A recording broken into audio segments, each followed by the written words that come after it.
नवरात्रि भक्ति, शक्ति और चमत्कार की अद्भुत कहानी। नमस्कार दोस्तों, कल्पना कीजिए एक ऐसी रात की जब चारों ओर शांति हो, आसमान में चांद हल्की रोशनी बिखेर रहा हो और धरती पर हर घर दीपों की रोशनी से जगमगा रहा हो। हवा में अगरबत्ती की सुगंध घुली हुई हो और हर दिल में एक ही भावना हो, माँ दुर्गा का स्वागत। यही है नवरात्रि, सिर्फ एक त्योहार नहीं बल्कि आस्था, शक्ति और विश्वास का ऐसा संगम जो हर इंसान के जीवन को बदलने की ताकत रखता है। नवरात्रि का अर्थ है 9 रातें। इन 9 दिनों में माँ दुर्गा के 9 अलग अलग रूपों की पूजा की जाती है। हर दिन एक नई ऊर्जा, एक नई आशा और एक नई शुरुआत लेकर आता है। लेकिन क्या आपने कभी सोचा है आखिर क्यों मनाई जाती है नवरात्रि? कहते हैं कि बहुत समय पहले एक असुर था, महिषासुर। उसने कठोर तपस्या करके इतनी शक्तियां प्राप्त कर लीं कि कोई भी देवता उसे हरा नहीं पा रहा था। उसका अहंकार इतना बढ़ गया कि उसने स्वर्ग लोक तक पर कब्जा कर लिया। चारों ओर अराजकता फैल गई, देवता भयभीत हो गए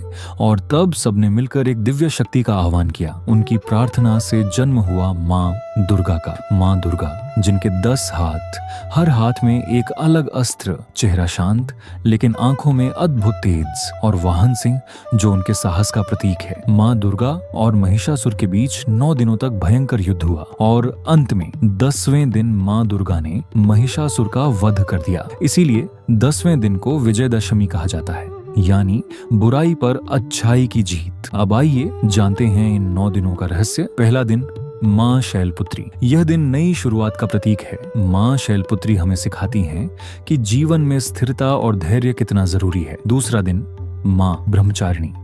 यह दिन तप और संयम का प्रतीक है। अगर आप अपने लक्ष्य को पाने के लिए पूरी लगन से मेहनत करते हैं तो सफलता निश्चित है। तीसरा दिन माँ चंद्रघंटा। इनका रूप बेहद शांत और शक्तिशाली है। यह हमें डर पर विजय पाना सिखाती हैं। चौथा दिन माँ कूष्मांडा। कहते हैं उन्होंने अपनी मुस्कान से इस ब्रह्मांड की रचना की थी। यह हमें सिखाती है कि सकारात्मक सोच कितनी शक्तिशाली होती है।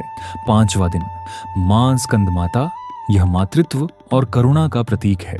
यह हमें प्रेम और दया की भावना सिखाती है। छठा दिन माँ कात्यायनी। यह शक्ति और साहस का रूप है। अगर जीवन में कोई मुश्किल आए तो डरना नहीं, डटकर सामना करना चाहिए। सातवां दिन माँ कालरात्रि। इनका रूप भयंकर है लेकिन यह हमें बुराई से लड़ने की ताकत देती है। ये सिखाती हैं कि अंधकार कितना भी गहरा हो, अंत में प्रकाश जरूर आता है।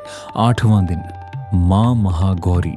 यह शांति और पवित्रता का प्रतीक है। यह हमें सिखाती हैं कि मन की शुद्धता सबसे बड़ी शक्ति है। 9वां दिन माँ सिद्धिदात्री। यह सभी सिद्धियों की दाता हैं।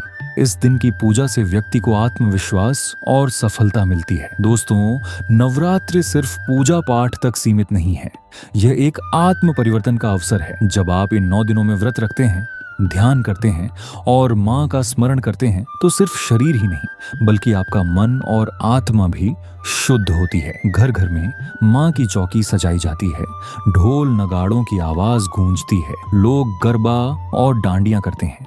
हर जगह एक अलग ही उत्साह देखने को मिलता है। लेकिन सबसे खास बात यह है कि नवरात्रि हमें यह सिखाती है कि असली शक्ति बाहर नहीं बल्कि हमारे अंदर होती है। जब भी जीवन में कठिनाइयां आएं, जब लगे कि सब कुछ खत्म हो गया है, तब माँ दुर्गा को याद कीजिए। उनकी शक्ति आपको फिर से खड़ा होने की ताकत देगी, क्योंकि नवरात्रि सिर्फ एक त्योहार नहीं, ये विश्वास है कि हर अंधेरे के बाद उजाला आता है, हर संघर्ष के बाद जीत मिलती है और हर इंसान के अंदर एक देवी की शक्ति छुपी होती है। तो इस नवरात्रि सिर्फ पूजा मत कीजिए, अपने अंदर की शक्ति को पहचानिए, अपने डर को खत्म कीजिए और अपने जीवन को एक नई दिशा दीजिए। अगर आपको यह कहानी पसंद आई हो तो इसे अपने दोस्तों और परिवार के साथ जरूर शेयर करें और कमेंट में लिखें, जय माता दी, मां दुर्गा आप सभी की मनोकामनाएं पूरी करें। जय माता दी।